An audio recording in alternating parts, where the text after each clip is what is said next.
बस फर्क इतना है कि कोई बाढ़ नहीं आ रही, फर्क इतना है कि किसी प्रकार का तूफान नहीं चल रहा है, ऊपर से बारिश नहीं गिर रही, पानी का जहाज में नहीं हम बैठे, हम धरती पर ही हैं। लेकिन समस्या वही है, ऐसे टाइम पे हमको क्या करना है? बस एक ही सहारा, वो है परमेश्वर का। अभी मुझे कुछ लोगों ने कॉल किया, बोला डैनियल भाई प्रार्थना करो, हमको पैसे की मदद है, कर्जा बढ़ रहा है, क्या कहते हैं, लोन का चक्कर है, राशन का चक्कर है, नौकरी का चक्कर है, बच्चों का फीस का चक्कर है, न जाने क्या क्या। ऐसे टाइम पे क्या करें? डैनियल राज को कॉल लगाना है? नहीं, मैं वही तो समझा रहा हूं। हम किसको कॉल लगाएं? हम किसके सामने बैठे? हम किसके सामने गिड़गिड़ाएं? सहारा कौन है? सहारा है एक ही, और वो है यीशु। सहारा है एक ही, और वो है यीशु। और मैं उसको जी रहा हूं।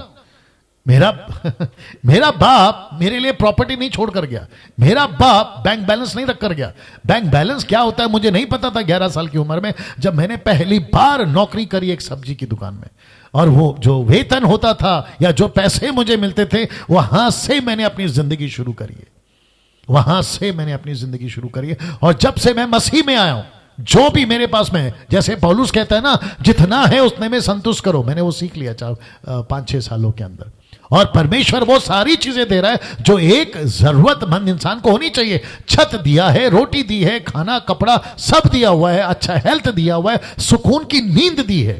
और क्या चाहिए एक इंसान को? जिसके पास में अरबों खरबों रुपए पड़े हुए, रात को नींद नहीं आती, गोली खा के सोते, उनसे तो मैं बेहतर हूं ना, उनसे तो बेहतर आप है ना।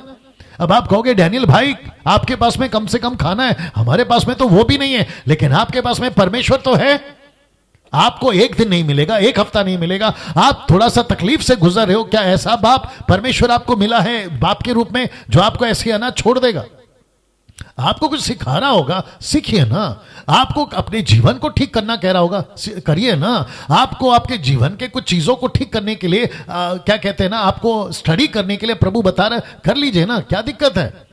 ऐसे कितने लोग हैं जो सड़कों पे आपको पता है न जाने 3-3 4-4 दिन भूखे सोते हैं। हम उनसे तो बेहतर हैं। उनके पास में कोई होप नहीं है, हमारे पास में होप है। उनके पास में कोई सच्चा परमेश्वर नहीं है, हमारे पास में सच्चा परमेश्वर है। उनके पास में कोई रास्ता नहीं है, हमारे पास में अनंत काल का जीवन का रास्ता है। क्या बात कर रहे हो यार? किसी व्यक्ति को कॉल नहीं लगाना। इतना सुनने के बाद में अगर जरा से भी शर्म बची होगी, किसी को कॉल नहीं लगाना। पास्टर साहब प्रार्थना कर दो, सिस्टर प्रार्थना कर दो। रात को आते हैं कुछ लोग टीवी पे ऑनलाइन प्रेयर लेकर, हाथ रख दो, गॉड विल ब्लेस यू, तेल लगा लो, गॉड विल ब्लेस यू, ऊपर से इजराइल का शॉल ओढ़कर आ जाते हैं।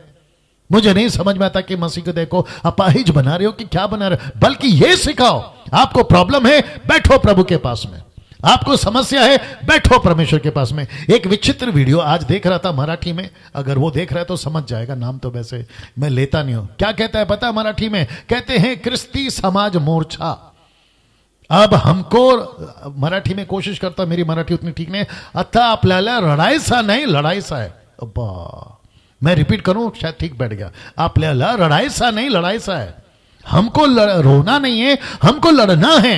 बल्कि बाइबल कहती है अगर तुमको कोई सताता है, पीटता है, मारता है, जलाता है, फाड़ देता है, तुमको क्या करना है? परमेश्वर के नाम में उनको माफ करना है। ये बंदे कहते हैं आपल्याला लड़ायचा है। और ये लोग है कौन? जिनका कलीसिया से दूर दूर तक का नाता नहीं है, जिनका वचन से दूर दूर तक का नाता नहीं है, जिनका परमेश्वर के मर्जी इच्छा से दूर दूर तक का नाता नहीं है। कभी चेला बनाया, अगर इनको खड़ा करके पूछ लिया ना तो फिर हालत खराब है इनकी। चर्च खेले क्या किया, कोई मतलब नहीं है। लेकिन ख्रिस्ती समाजसाठी आपल्याला रडायचा नहीं लढायचा है। हद होते। आते कहां से हो यार तुम लोग? आते कहां से हो? और क्यों मसीह की दया को खराब कर रहे हो? जो वचन पौलुस नहीं बोला दुख उठाकर सेवा करना है, उसने ये डायलॉग थोड़ी मारा था कि आपल्याला लड़ाईसा नहीं है लड़ाईसा है। ऐसा क्यों नहीं बोला उसने? पत्रस दुख उठा, पहली सदी की कलीसिया जो दुख से गुजरी है, एक बार गूगल जाकर चेक कर लो, आपको पता चल जाएगा, तुम्हारे दिमाग ठिकाने आ जाएगी। तो वापस कहता हूं एक ही सहारा है, ये देख लीजिए।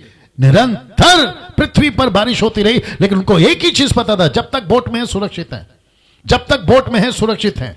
अब इसको देखिए, ठीक उसी दिन नूह अपने पुत्र शेम, हाम, येपेत, अपनी पत्नी और तीनों बहुओं समेत और उनके संग एक एक जाति के